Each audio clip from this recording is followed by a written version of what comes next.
కుప్పంలో జరిగిన ఇన్సిడెంట్ చూస్తుంటే నిజంగా చాలా బాధాకరంగా ఉంది. సీఎం చంద్రబాబు నాయుడు గారి సొంత నియోజకవర్గంలోనే ఇలా జరుగుతోందంటే రాష్ట్రంలో మహిళలకి ఏమాత్రం భద్రత కల్పిస్తున్నారో ఒకసారి రాష్ట్ర ప్రజలు ఆలోచించగలరు.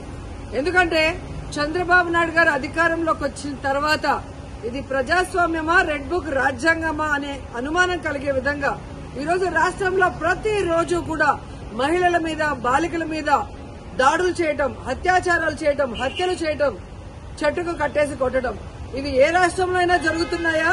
ఒక్క ఆంధ్రప్రదేశ్ లోనే జరుగుతుంది అంటే ఇక్కడ చంద్రబాబు నాయుడు గారు గాని, పవన్ కళ్యాణ్ గారు కానివ్వండి, అలాగే హోంమంత్రి అనిత గారు గాని ఎలా నిర్లక్ష్యంగా వ్యవహరిస్తున్నారు, ఎలా మహిళల రక్షణని గాలికి వదిలేశారో అందరికీ అర్థమవుతుంది. మాటలు మాత్రం ఇంత చెప్తారు. అధికారంలోకి వచ్చేప్పుడు ఏం చెప్పారండి? చంద్రబాబు నాయుడు అంటారు, ఎవరైనా ఆడపిల్లల జోలికి వస్తే అదే వాళ్ళకి చివరి రోజు అవుతుంది అన్నారు.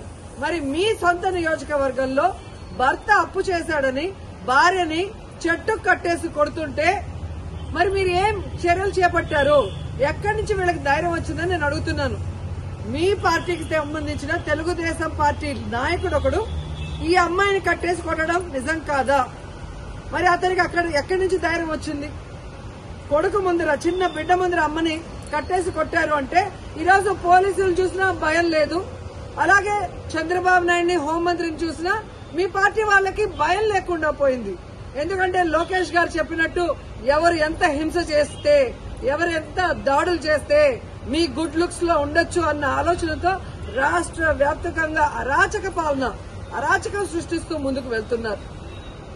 ఈరోజు సిగ్గుచేటు ఒక మహిళ హోంమంత్రిగా ఉండి కూడా ఈ రాష్ట్రంలో మహిళలపైన జరిగే దాడుల్ని అరికట్టలేకపోతున్నారు అంటే ఆవిడ నిర్లక్ష్యానికి నిదర్శనం కాదా? ఈరోజు పరిటాల సునీత గారి నియోజకవర్గంలో 14 సంవత్సరాల అమ్మాయిని, చిన్న అమ్మాయిని 14 మంది తెలుగుదేశం పార్టీ నాయకులు రేప్ చేస్తే కనీసం ఏం చర్యలు చేస్తుందండి? కనీసం వెళ్లి పలకరించిందా? అలాగే అనంతపూర్లో ఒక గిరిజన ఇంటర్మీడియట్ స్టూడెంట్ ని చంపేస్తే పోలీసుల నిర్లక్ష్యం వల్ల అమ్మాయి చనిపోతే అక్కడికి వెళ్లి హోంమంత్రి ఏమైనా చర్యలు చేపట్టిందా? మళ్ళీ గొప్పగా ఎన్నికల తర్వాత చెప్తుంది చంద్రబాబు నాయుడు ముఖ్యమంత్రి అయ్యాడు కాబట్టి ఇక ఆంధ్రప్రదేశ్ లో మహిళలంతా గుండెల మీద చేతులేసుకుని ప్రశాంతంగా నిద్రపోవచ్చని భారీ డైలాగ్ కొట్టింది. కనీసం కుప్పంలో కూడా మహిళలు ప్రశాంతంగా పడుకునే పరిస్థితి లేకుండా పోయింది. ఈరోజు ఆవిడ సెల్ ఫోన్ లో ఏ విధంగా వీడియో కాల్ చేసి పరామర్శిస్తోందంటే ఈవిడ అహంకారానికి నిదర్శనం కాదని నేను అడుగుతున్నా. హోంమంత్రి అంటే రాష్ట్రంలో మహిళలకి, ప్రజలకి రక్షణ కల్పించాల్సిన బాధ్యత ఉంది. అంతకన్నా ఏమో పని ఉన్నట్టు బిజీ అంటూ ఇంతవరకు ఒక ఇన్సిడెంట్ జరిగితే కూడా పోయి పరామర్శించదు. తప్పు చేసిన వాళ్ళని అరెస్ట్ చేయించాలన్న చిత్తశుద్ధి ఉండదు.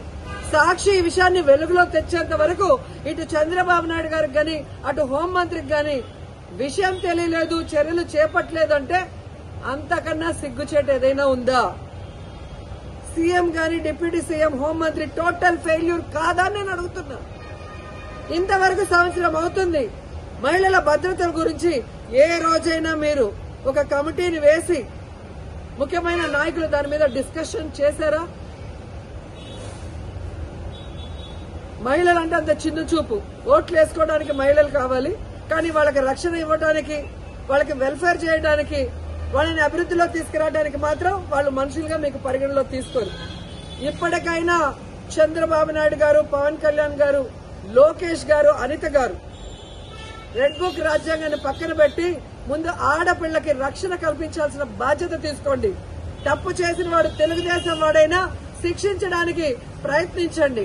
అంతేగాని టీవీల ముందు కూర్చొని చంద్రబాబు నాయుడు చెప్పాడు కదా అని జగన్మోహన్ రెడ్డి గారిని, భారతమ్మని తిట్టడానికి, సాక్షి మీద కేసులు పెట్టడానికి టైం ఉన్న హోంమంత్రి గారికి నేరస్తుల్ని శిక్షించడానికి టైం లేదా అని అడుగుతున్నాం. వాటి మీద కాన్సన్ట్రేట్ చేయని హెచ్చరిస్తున్నాం.